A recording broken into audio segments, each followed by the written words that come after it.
அனைவருக்கும் வணக்கம். நான் பிரபாகர், ஜோதிடர். ஓம் சிவாய நமக. சிவசக்தி, திருச்சிற்றம்பலம்.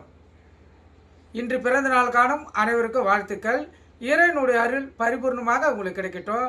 உங்களுடைய மனம் எதை என்னை ஆசைப்படுகிறதோ அந்த ஆசை நிறைவேறட்டும் என்று எம்பெருமான் சிவபெருமானிடம் அடியன் வேண்டிக் கொள்கிறேன். இப்போ நான் என்ன சொல்ல போகிறேன்னா, இன்றைய நாளுடைய நிலைப்பாடை தான் சொல்ல போகிறேன். நீங்கள் கருத்து கொண்டு பயன்பெறுங்க.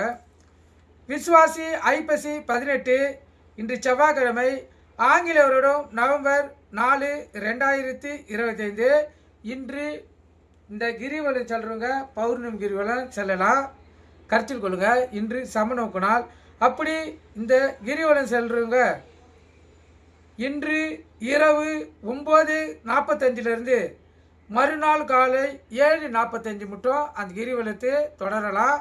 ஆனால் இன்று பௌர்ணமி கடைபிடிக்கப்படவில்லை. நாளைக்கு தான் முழு பௌர்ணமி. ஆனால் கிரிவலம் இன்று சென்றால்தான் அந்த கிரிவலத்துடைய பலனை பெற முடியும், கருத்தில் கொள்ளுங்க. நட்சத்திரம் இன்று காலை 11:42 வரை ரேவதி, பின்பு அஸ்வினி. திதி இன்று இரவு 9:42 வரை சதுர்த்தி, பின்பு பௌர்ணமி. யோகம் இன்று முழுவதும் சித்த யோகம். சந்திராச நட்சத்திரம் உத்திரம் அஸ்தம். ராசி பார்த்தீங்கன்னா சிம்மம் கன்னி. சந்திராசத்தை பொறுத்த மட்டும் ராசி 50% பாதிக்கும், லக்கணத்தை 90% பாதிக்கும். அதனால் இந்த சிம்ம ராசி சிம்ம லக்கணம், கன்னி ராசி கன்னி லக்கணம் மிக விழிப்புணர்வோடு இருக்கணும். ஏற்கனவே சிம்ம ராசிக்கு அஷ்டமத்து சனியும் கன்னி ராசிக்கு கண்ட சனி நடப்பதால் இந்த சந்திராசனம் அது வேலையை மிக எளிதில் செய்திடும், கருத்தில் கொள்ளுங்க. விபத்துகள் ஏற்படும், பிரச்சனைகள் ஏற்படும், சண்டை சச்சரவுகள் ஏற்படும். அதனால் மிக விழிப்புணர்வோடு இருந்து உங்களுக்கு தற்காத்துக் கொள்ளுங்க. நல்ல நேரம் காலை 7:45 8:45, மாலை 4:45 5:45. இந்த கௌரி நல்ல நேரம் காலை 10:45 11:45, மாலை 7:30 8:30.